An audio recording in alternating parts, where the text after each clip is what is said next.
later on. Lula and Modi push back. Brazil and India close ranks against U.S. trade pressure, calling the new tariffs unjust and illegal. The BRICS member now pushing for a tougher united stance on global trade. Ghana mourns after helicopter crash. The remains of 8 crash victims, including 2 cabinet ministers, return home to Accra as investigators dig deeper into the deadly military helicopter crash. FBI to chase Texas Dems. U.S. Senator John Cornyn says the FBI will help hunt down Texas Democrats who fled the state in a redistricting showdown. The move, however, sparks new debates on federal authority and legislative power plays. Ceasefire sealed in Kuala Lumpur. Thailand and Cambodia signed a ceasefire deal after deadly border clashes, with ASEAN now set to monitor compliance. A silent emergency in Japan. Japan sees its bigger population drop on record, losing over 900,000 people in a single year. Experts call it a crisis that demands urgent action. And Senator Mark Villar defends his vote to shelve the Vice President's impeachment case, citing the Supreme Court's ruling declaring it unconstitutional. I'm Angel Pastor. Newsline World starts now.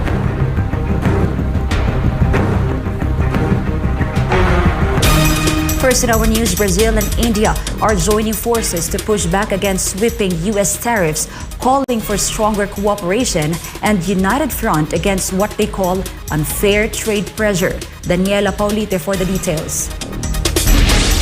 Facing new tariffs from Washington, Brazilian President Luiz Inácio Lula da Silva and Indian Prime Minister Narendra Modi are drawing closer, warning that unilateral trade moves by the U.S. could threaten global economic stability. Both leaders have spoken by phone, agreeing to strengthen cooperation in response to rising trade pressure from the U.S. The call came just days after Washington imposed heavy new tariffs on both countries, accusing them of threatening American national security and undermining the U.S. dollar.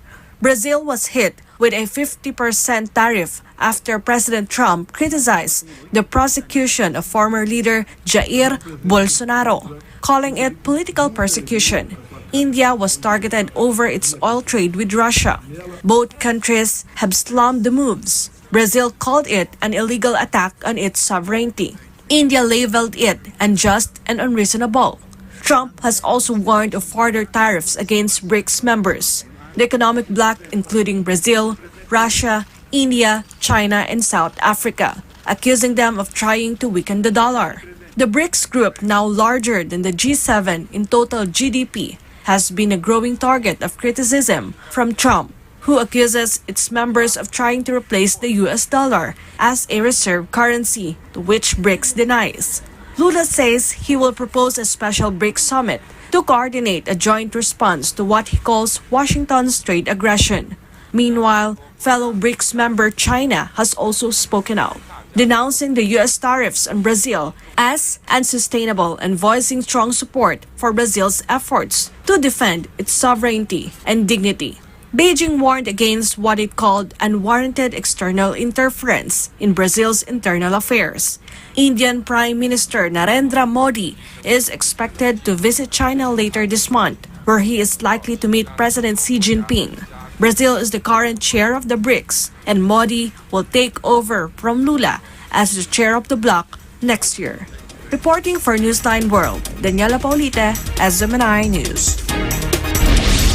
The Philippines recorded a 5.5% economic growth in the second quarter of 2025, one of the fastest in Asia, next to Vietnam and higher than China and Indonesia.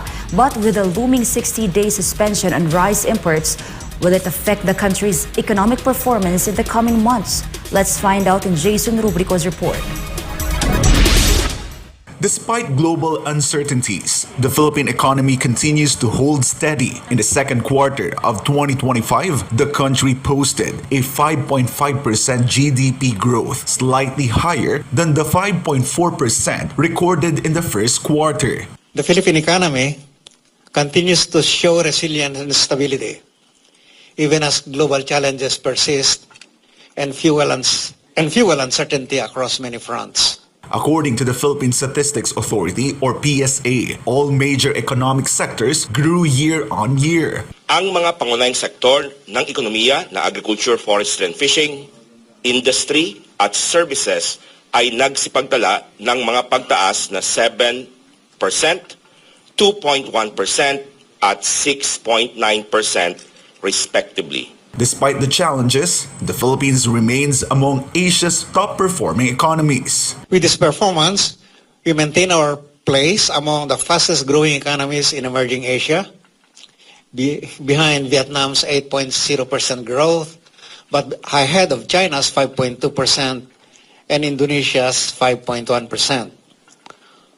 While our growth is lower than India's projected 6.5% expansion, we're expected to outpace Malaysia's 4.3% and Thailand's 2.4%. Based on PSA data, in order to reach the high-end growth target of 6.5%, the economy needs to grow by 7.5% in the second half of the year. 7.5 is high, but it's not impossible. If we see continuing, for example, improvement in the confidence of our consumers, no, and our domestic investors and the economy, we should see a greater growth, a higher growth in both consumption and investment, no, and in the services. As for President Ferdinand Marcos Jr.'s order to suspend all rice importations for 60 days starting September 1 this year, Secretary Balisacan believes it will not affect the country's economic performance in the months ahead. Magkakaroon ng impact yan if that will result in higher prices, no? Retail prices, no? But as I said, if you look at the numbers, and the availability already of imports that ordered in the past, and many of these things are still arriving, we have enough of that supply, and it's also harvest. However, the Grains Retailers Confederation of the Philippines warns that prices of imported rice could go up by 2 to 3 pesos per kilo if the tariff hike pushes through alongside the import ban. Meanwhile, the Samahang Industriya ng Agrikultura or SINAG says that suspending rice imports will not directly benefit local farmers since the tariff rate remains at 15%. For God and my beloved Philippines, I am Jason Rubrico, SMNI News. Vice President Sara Duterte has reiterated her call for a bloodbath, a full representation or presentation of evidence from both sides in the impeachment proceedings against her. But with the case now archived, she said the possibility of another impeachment complaint in the coming years must be anticipated. Jason Rubrico files this report. 19 senators voted in favor of archiving the impeachment complaint against Vice President Sara Duterte. 4 voted against it while 1 abstained. The move follows the Supreme Court's ruling that the transmittal of the articles of impeachment to the Senate was premature. The Vice President, reacting to the outcome, said the Senate's decision must be respected. Yes, kinahanglan nato respetuhon no ang role sa ato ang Senate of the Philippines dinhi sa ato ang nasod ug sa ato ang demokrasya. So kung mauna ang decision sa majority sa members of the Senate, everyone must follow and respect that decision of the Senate. Vice President Duterte also responded to Senator Alan Peter Cayetano's earlier remark challenging her critics to run against her in 2028 if she chooses to seek the presidency. The Vice President said every senator is entitled to their own views. Ang ato ang mga senators na sila kaugalingon pod nila na mga stand and opinion, and we should respect each manifestation and stand sa ato ang mga senators.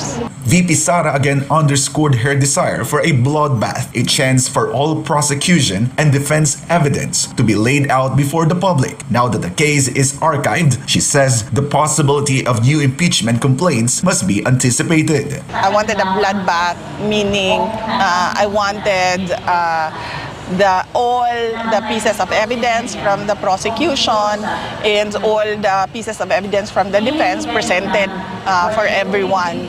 But unfortunately, wala na siya sa pagkakaroon. And of course, as I said, kinahanglan pangandaman ang tanan nga posibleng mahitabo. So possibly, wala ta kibalo 2026, 2027, 2028 na ay mga mag-file na po og impeachment. That will be another opportunity to answer. Meanwhile, former President Rodrigo Duterte, who was among the petitioners in the Supreme Court case, welcomed the ruling. And he was truly very happy noong na tinawagan siya ng kanyang lawyer at ibinalita sa kanya na nanalo siya sa Supreme Court case. Kasi isa siya sa mga lawyers ko doon sa Supreme Court at binalita sa kanya na sinabi niya sa kanyang lawyer na mag-relax daw siya for one day. Hindi daw siya mag-meetings at hindi siya mag-physical therapy dahil gusto niya daw i-enjoy yung moment na nanalo yung kaso sa Supreme Court. Amid ongoing political tensions, Vice President Duterte assured the public that the office of the Vice President remains focused on its mandate. She emphasized that even with a reduced budget, their public service continues. For God and my beloved Philippines, I am Jason Rubrico, SMNI News. Senator Mark Villar is standing by the Constitution, explaining why he voted against proceeding with the impeachment trial of Vice President Sara Duterte. His decision comes after the Supreme Court ruled the case unconstitutional. Here's Sara Santos for the full story. On the Senate floor, Senator Mark Villar made it clear the rule of law must prevail. He backed the Supreme Court's unanimous decision junking the impeachment case against Vice President Sara Duterte, a ruling that called the articles of impeachment unconstitutional for violating the one-year rule and due process. Kung susuway tayo sa desisyon ng Supreme Court sa isang isyong konstitusyonal, binabaliwala natin ang konstitusyon. Villar pointed to Article 8, Section 1 of the Constitution, which gives the Supreme Court power to check grave abuse of discretion by any branch of government, even the Senate sitting as an impeachment court. He warned that ignoring the ruling would trigger a constitutional crisis, shaking the country's democratic foundations. Villar also reminded his fellow lawmakers of their oath of office, their duty to obey lawful orders and uphold the Constitution. He quoted Senior Associate Justice Marvic Leonen, who authored the High Court's ruling, saying there is a right way to do the right thing at the right time. This is what the rule of just law means. In the end, Villar said his vote wasn't about weakening the Senate's independence, but standing firm for legal due process and constitutional order. For God and my beloved Philippines, Sara Santos, SMNI News. Breaking news, Israel's Security Cabinet has approved a plan for its military to take control of Gaza. Prime Minister Benjamin Netanyahu's office says that the Israel's Defense Forces, or IDF, will begin preparations to seize Gaza City while working to provide humanitarian aid to civilians outside combat zones. The decision was made after most ministers agreed that a proposed alternative would fall short or defeating Hamas or securing the release of hostages. The Security Cabinet adopted 5 principles for concluding the war, and these are the disarming of Hamas, the return of all the hostages, the living and the deceased, the demilitarization of the Gaza Strip, Israeli security control in the Gaza Strip, the establishment of an alternative civil administration that is neither Hamas nor the Palestinian Authority. Israel's decision comes after Netanyahu, in a Fox News interview, said Israel had intended to take military control of Gaza and handed over Arab forces to govern. The announcement comes just hours after a stark warning from the United Nations, which said an expanded Israeli military campaign could lead to catastrophic consequences for both Palestinian civilians and the remaining Israeli hostages. Netanyahu's government continues to face intense pressure, both internationally and at home, to end the war and allow more aid into Gaza. The war erupted after Hamas' deadly October 7 attack which killed around 1,200 people and saw 251 hostages taken. Since then, Israel's military offensive has left at least 61,000 Palestinians dead, according to the Hamas-run health ministry in Gaza. Coming up, Ghana mourns after helicopter crash. The remains of 8 crash victims, including 2 cabinet ministers, return home to Accra as investigators dig deeper into the deadly military helicopter crash. And the FBI to chase Texas Dems. U.S. Senator John Cornyn says the FBI will help hunt down Texas Democrats who fled the state in a redistricting showdown. The move, however, sparks new debates on federal authority and legislative power plays. Newsline World will be back after the break.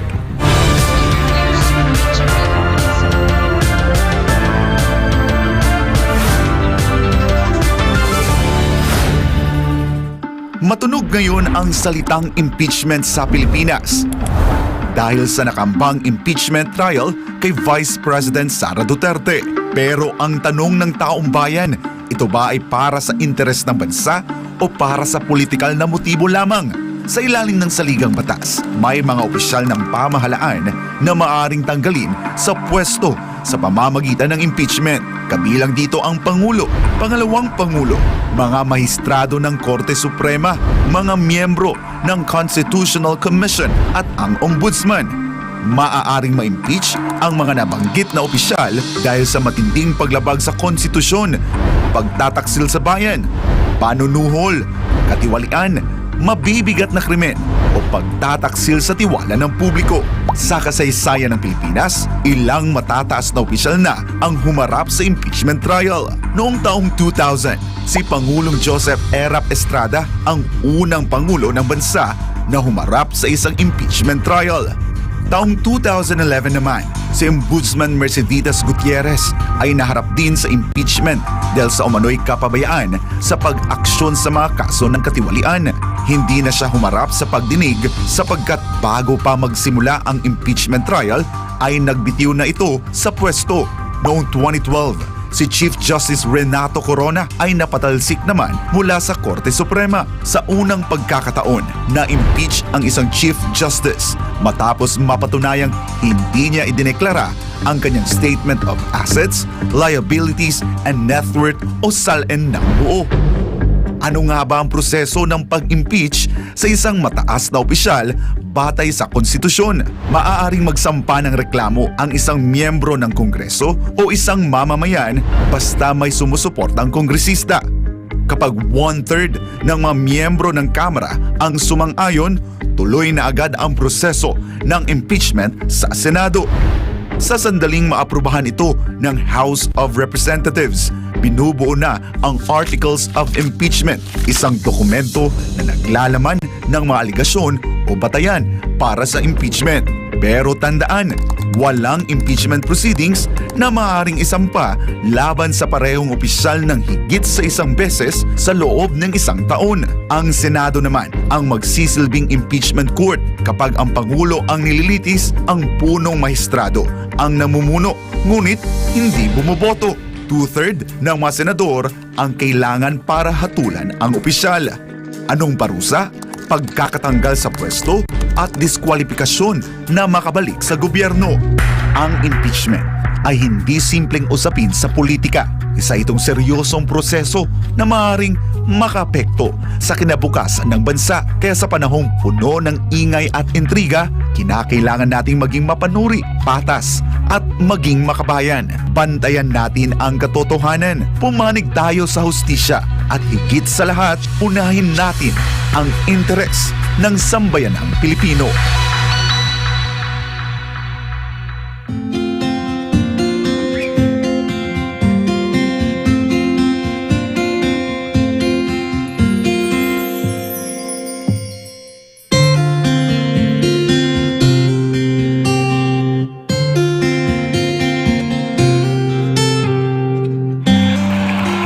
Children will grow up and bring the joy, the love, the peace, and compassion to the whole world.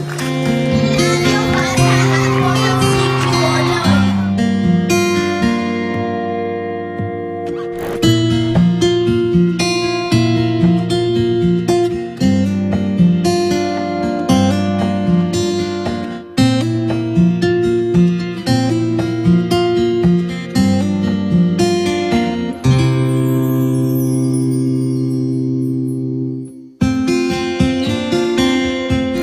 only have one planet. We only have one Earth. And I hope that this new generation of children that we have reached out will become millions and billions and bring peace on Earth. Bring peace to humanity.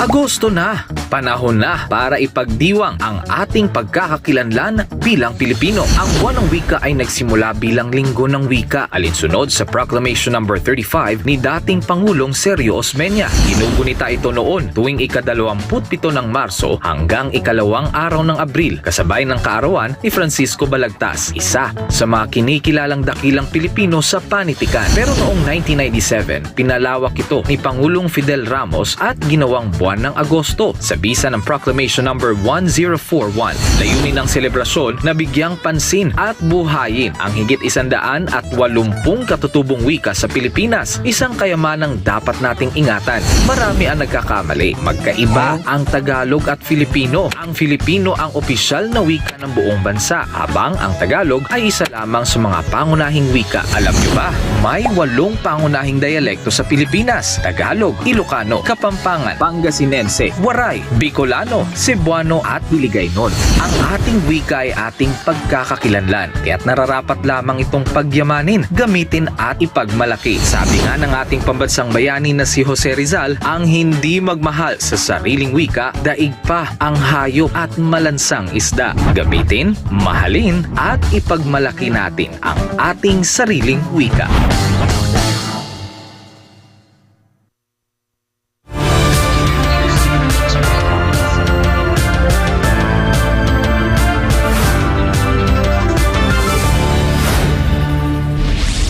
We're back. Ghana is mourning the loss of 8 people, including 2 senior cabinet ministers, after a military helicopter crash. And now the remains of the victims have now been brought to Accra as investigations into the tragedy continue. Virgil Parba reports. The remains of Ghana's Defense Minister Edward Omani Buwama and 7 others killed in a military helicopter crash have arrived in Accra, marking one of the country's most significant losses in recent years. The victims, who also include Environment, Science and Technology Minister Ibrahim Mortala Mohamed, 3 senior government officials, and 3 Air Force crew members, were on board a military Z9 helicopter when it lost radar contact and went down during a routine flight over central Ghana's Adansi-Accra district. A government delegation led by Chief of Staff Julius Debra received the coffins draped in the national flag at the Air Force Base on Wednesday night. A solemn prayer ceremony was held before the remains were taken to the 37 military hospital's morgue for preservation. The Ghana Armed Forces said search and rescue teams were deployed immediately after the crash, but no survivors were found. The cause remains under investigation, with officials considering mechanical failure among several possibilities. President John Dramani Mahama has declared 3 days of national mourning, ordering flags to be flown at half-mast and pledging full state support for the victims' families. This is Virgil Parba, your citizen correspondent, reporting for Newsline World.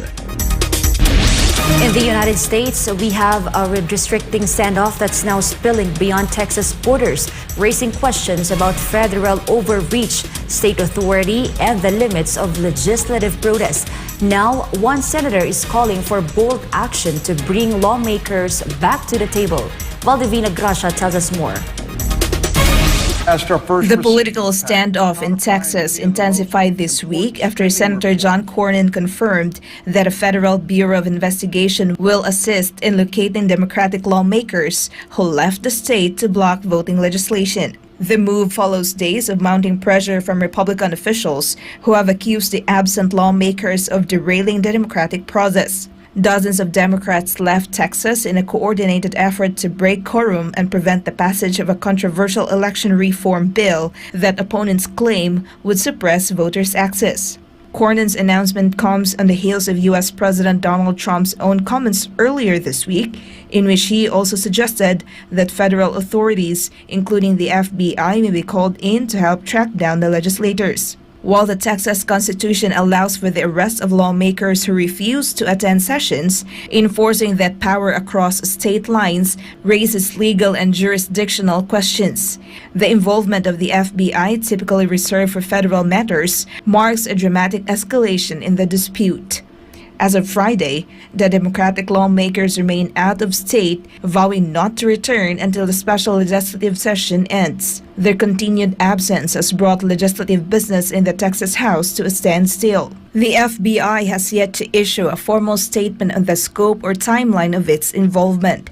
Critics of the decision warn that using federal law enforcement to pursue political opponents could set a troubling precedent. Reporting for Newsline World, this is Valdivina Gresham, SMNA News. Hungary's record-breaking heat wave is doing more than breaking temperature record. It's pushing career changes too. As temperatures soar, air conditioning is no longer seen as a luxury but a necessity in the country. Affordable systems, many imported from China, are flying off shelves. That's led to a rush not only for cooling units but also for trained hands to install them.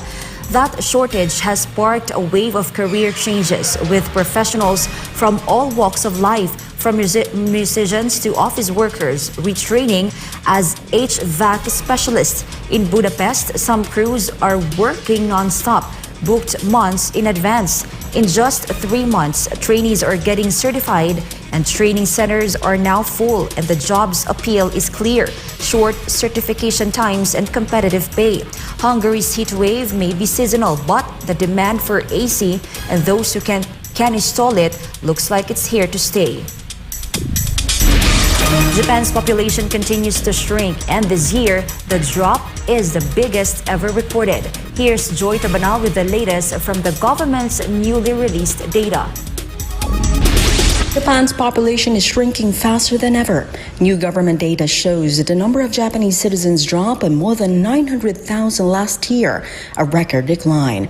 According to the Basic Resident Register, as of January 1, 2025, Japan's population of nationals now stands at 120.6 million. This is the sharpest fall since the government began tracking these figures in 1968. At the same time, Japan's foreign population has reached a new high, 3.6 million, rising by over 350,000. Despite that increase, the overall population still declined by more than 500,000, bringing the total number of residents to just 124.3 million. Prime Minister Shigeru Ishiba recently reiterated Japan's aging population as a silent emergency, pledging family-friendly policies such as free childcare and more flexible work hours. Experts warn that Japan's aging society and declining birth rate remain major challenges for the country's future. Joy Tabanao, your citizen correspondent, reporting for Newsline World. Egypt is ramping up efforts to deliver food and supplies into Gaza, where a tightening blockade is worsening a deepening humanitarian crisis. Parima Nauzil for the details. Egypt says it's trying to push through one of its biggest aid convoys yet, with 1.5 billion tons of food and supplies bound for Gaza.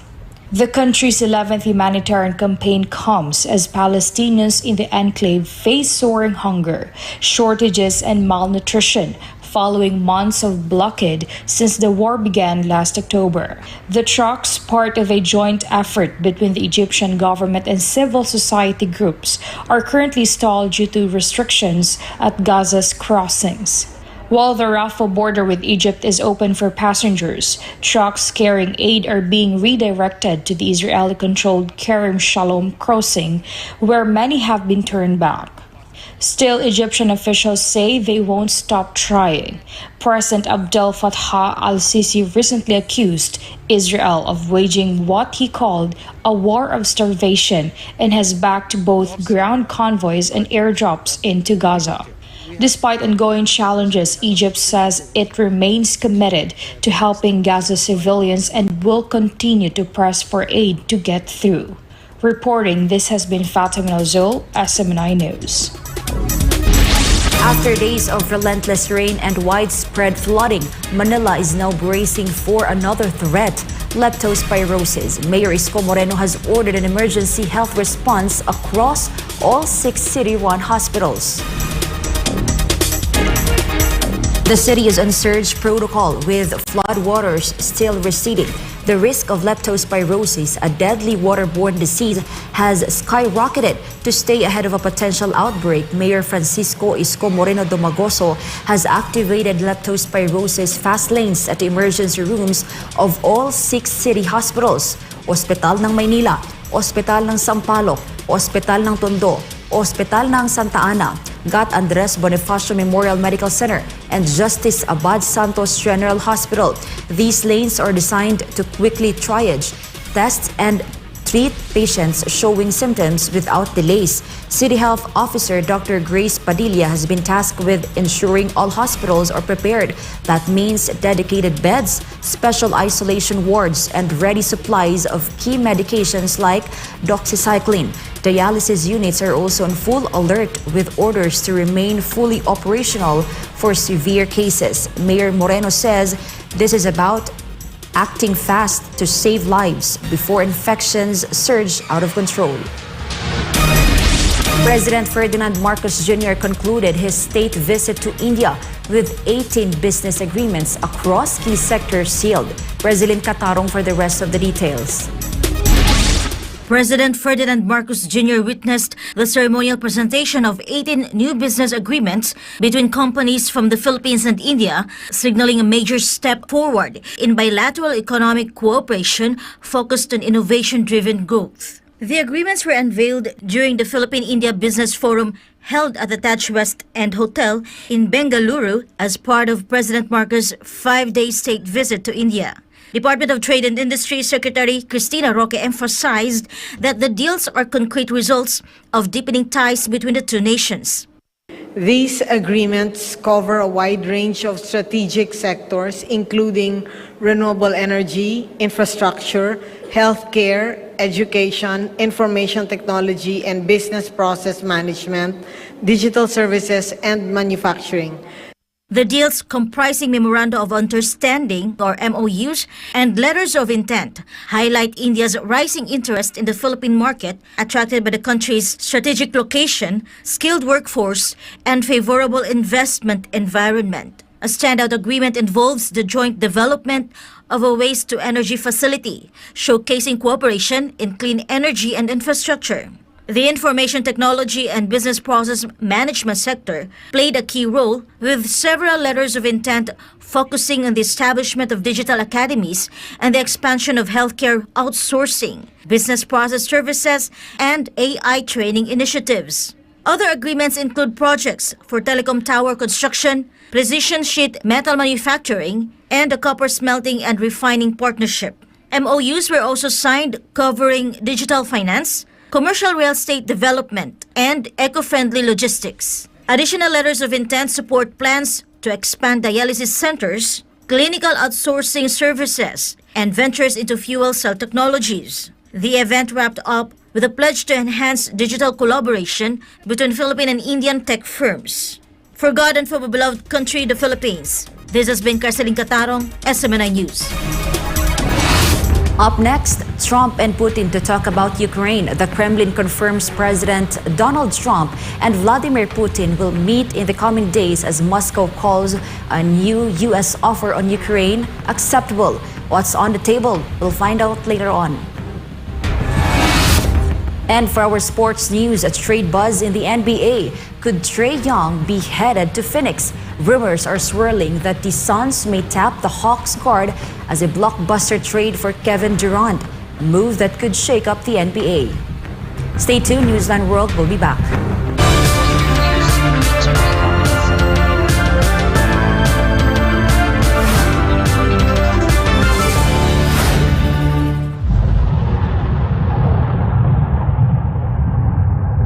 Isang digmaan na parang pelikula. Missiles, drones, at bunker-busting bombs. Pero ang epekto, totohanan. Daan-daang patay, wasak na infrastruktura, at nagmahal ang presyo ng langis na nakaapekto sa pandaigdigang merkado. Ito ang tinaguriang 12-day war o 12 araw na gyera sa pagitan ng Iran at Israel. Isang gyerang nagbago sa takbo ng politika, ekonomiya at seguridad, hindi lang sa Middle East kundi sa buong mundo. Hunyo 13, 2025, binomba ng Israel ang Iran para pigilan ang umano'y pagbuo ng nuclear weapons. Gumanti ang Iran. Libu-libong missiles at drones ang pinakawalan na ikinamatay ng 28 sa Israel. Sa loob ng 12 araw, kaliwat kanang opensiba ang inilunsad ng magkabilang panig. Hunyo 22, sumali na ang Amerika. 3 nuclear sites sa Iran ang binomba gamit ang B-2 stealth bombers sa Isfahan, Fordo at Natanz. Sabi ng US, layo nitong hadlangan ang nuclear program ng Iran. Pero para sa Tehran, ito raw ay pagtalikod sa diplomasya. Hunyo 24, inanunsyo ni US President Donald Trump ang ceasefire sa pagitan ng Israel at Iran. Pero ilang oras pa lang, muling nagkagirian. May ulat ng missile strike ng Iran na itinanggi nito kaya gumanti ang Israel. Sa huli, tumigil din ang putukan. Parehong panig nagdeklara ng tagumpay. Parehas ding nagturuan kung sino nga ba ang lumabag sa ceasefire. Ngunit para kay Trump, pareho lang lumabag ang dalawang panig. Bandang gabi ng Hunyo 24, tumalab na rin sa wakas ang ceasefire. Ngunit habang pansamantalang natahimik ang putukan, nananatiling mainit ang mga tanong. May saysay pa ba ang diplomatikong kasunduan kung nauuna pa rin ang dahas? Marami ang umaasang ang tigil putukan ay simula ng mas mahinahong diskusyon. Pero ang duda nananatili. Sa Israel, nagtago ang mga sibilyan sa mga bomb shelter. Habang sa Iran, maraming taga-Tehran ang napilitang umalis sa kanilang mga tahanan patungong Turkey at Armenia para makaligtas sa gulo. Sa Iran, ayon sa Health Ministry nila, 610 na ang patay, 4,746 ang sugatan. Sa Israel, 28 ang nasawi, ayon sa Army Radio. Marami rin sa military commander at scientist ng Iran ang nasawi. Sa Israel, umabot sa 8.7 bilyong dolyar ang kabuang gasto sa digmaan. Katumbas ito ng halos 725 milyong dolyar kada araw sa loob ng 12 araw. Habang ang Iran, nahirapang makabangon dahil sa nasirang pasilidad. Matapos ang deklarasyon ng ceasefire, nakatutok na ulit ang puwersa ng Israel sa Gaza. Ang Iran, walang plano na agad makipagnegosasyon sa Estados Unidos. Bagaman sinuspindi rin nito ang muling pakikipagnegosasyon sa US patungkol sa kanilang nuclear program, bukas pa rin ang pinto ng diplomasya. Tuloy pa rin ang nuclear program ng Iran na iginiit nilang para sa mapayapang layunin. Git pa nila, lalo pa raw paiitingin ang pagsulong nito sa gitna ng tensyon. Sa kasagsagan ng tensyon, nagbanta ang Iran na isasara ang Strait of Hormuz, isang makitid na lagusan kung saan dumadaan ang halos 20% ng langis sa buong mundo. Bagamat hindi pa ito isinara, nagdulot na ng panik ang banta ng Iran. Tumaas ang presyo ng langis. Umabot sa $78 kada barrels ang crudo. Damang-dama ng buong mundo ang epekto ng digmaan. Ang pandaigdigang merkado nataranta. Sa kasagsagan ng gyera, bumagsak ng 2% ang US S&P 500. at tumaas ng 30% ang gastos sa maritime insurance na nagpabigat sa kalakalan sa Asya. Sa Pilipinas, na umaas sa imported na langis, lalong tumaas ang presyo ng gasolina, LPG at bilihin na nagpalala sa inflation. Ang mga Pinoy na nasa Middle East na nais bumalik sa Pilipinas dahil sa takot, nahirapan makauwi. Kapag tumataas ang presyo ng langis, sumasabay din ang gasto sa produksyon ng mga bilihin. Kaya't ramdam ang epekto nito hindi lang sa petrolyo, kundi sa buong ekonomiya. May panukalang fuel subsidy para sa mga PUV. Pero sapat kaya ito? Isa itong paalala na kahit malayo ang labanan, ramdam.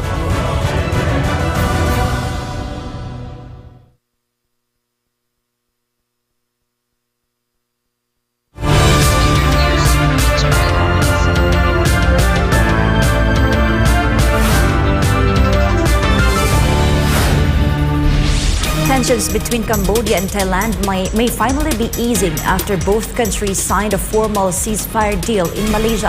It comes the wake of deadly border clashes just 2 weeks ago. Lester Tan has the latest. A major step toward peace. Cambodia and Thailand have now formalized their ceasefire, signing an agreement during a General Border Committee meeting in Kuala Lumpur. The talks brought together top defense officials from both sides, with delegates from China, Malaysia, and the US observing the high-stakes negotiations. In a joint statement, the two nations agreed to stop all use of weapons, avoid unprovoked attacks, and freeze troop movements along the border, keeping positions as they were when the ceasefire took effect on July 28. They also pledged humane treatment for captured soldiers, in line with international law. To make sure the truce holds, both countries are welcoming an ASEAN-led observer mission, with Malaysia taking the lead. In the meantime, military attachés from ASEAN states will serve as temporary monitors. The agreement also lays out next steps: direct military-to-military communication, a regional meeting in 2 weeks, and another General Border Committee session within a month. Emergency talks will be called if needed. Cambodia's Defense Minister Thaya Seiha says his country is committed to peace, while Thailand's acting defense chief called the meeting crucial to maintaining stability. Malaysia, meanwhile, praised both sides for upholding ASEAN values. This comes after deadly clashes erupted along the border on the 24th of July. A truce was brokered days later, now reinforced by this formal deal. Reporting for Newsline World, this is Lester Tan, SM9 News. A big boost for Australia's healthcare. More families can now skip the longer waits thanks to a growing network of Medicare urgent care clinics rolling out across the country. Justine Nazario for the details. The Australian government has reached a major milestone in its plan to expand Medicare urgent care clinics, with 90 now operating across the country. As part of its commitment to open 50 more clinics nationwide, 3 new sites have just opened in Victoria, in Warrnambool, Sunshine, and Warragul after transitioning from state-funded urgent care services. The clinics provide free, walk-in care with extended hours, 7 days a week, and are fully bulk billed. Since the first Medicare urgent care clinics opened in June 2023, more than 1.7 million visits have been recorded, including over 360,000 in Victoria. More than half of these visits occurred outside standard business hours, with more than 1 in 4 for children under 15. Health Minister Mark Butler said the clinics are reducing hospital pressure and giving Australians faster access to care. 9 more Medicare urgent care clinics are set to open across Victoria in 2025 to 2026 as part of the ongoing national rollout. Justine Nazario, your citizen correspondent, reporting for Newsline World.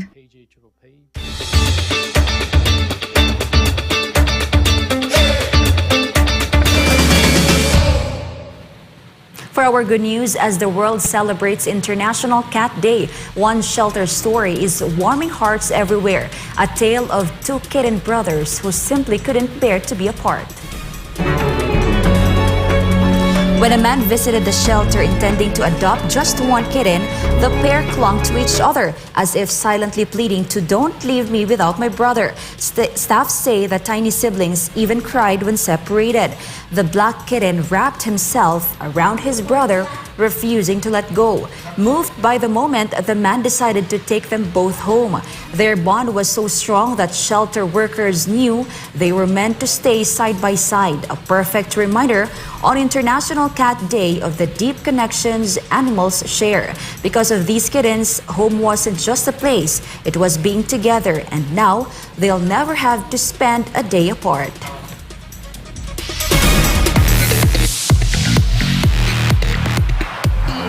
And now, a farewell to a beloved figure in the music world and a surprising new chapter for a former Superman. From heartbreak to headline making turns, here's what's making showbiz news. Sigrid Castañeda for the latest updates. Music manager Brandon Blockstock, former husband of Kelly Clarkson, has passed away after a 3-year battle with cancer. A family rep says he died peacefully, surrounded by loved ones. He was 48. Clarkson has postponed her Vegas shows to be with their children, River and Remington. Blockstock also had 2 older children and became a grandfather in 2022. The son of music exec Narvel Blockstock and former stepson of Reba McEntire, Brandon managed top names like Blake Shelton and once Clarkson herself. He's remembered as a devoted father and respected figure in music world. Meanwhile, from Superman to ICE agent, actor Dean Cain says he's joining Immigration and Customs Enforcement as soon as possible.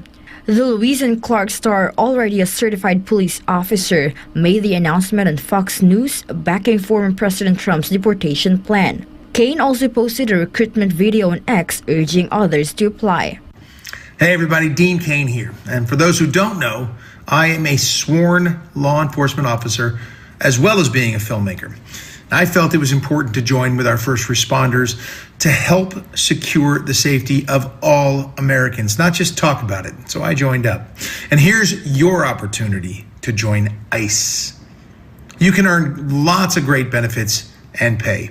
Yeah, since President Trump took office, ICE has arrested hundreds of thousands of criminals, including terrorists, rapists, murderers, pedophiles, MS-13 gang members, drug traffickers, you name it. Very dangerous people who are no longer on the streets. You can defend your homeland and get great benefits like a $50,000 signing bonus. Think about that. Student loan repayment legally. Enhanced retirement benefits and special pay for those in the field operations and law enforcement roles. I don't get that special pay, but you also don't need an undergraduate degree. You can get to work right away. So if you want to help save America, ICE is arresting the worst of the worst and removing them from America's streets. I like that. I voted for that. They need your help. We need your help to protect our homeland and our families. So check into it, as I said, and join today if it's something that tickles your fancy, because we can use you. ICE is in the middle of a major hiring push, offering big bonuses and benefits. Cain says he's in talks with the agency and expects to be sworn in soon. This is Sigrid Castañeda, your citizen correspondent, bringing you latest showbiz. And before we end, may you be inspired with the words of the sun.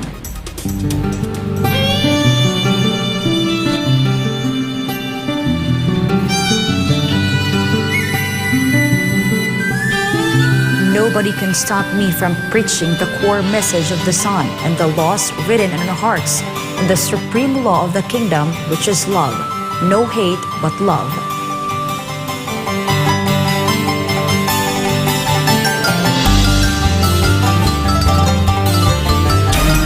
And that's all for this edition of Newsline World. For God and my beloved country, the Philippines, I'm Angel Pastor. Thank you for watching and goodbye.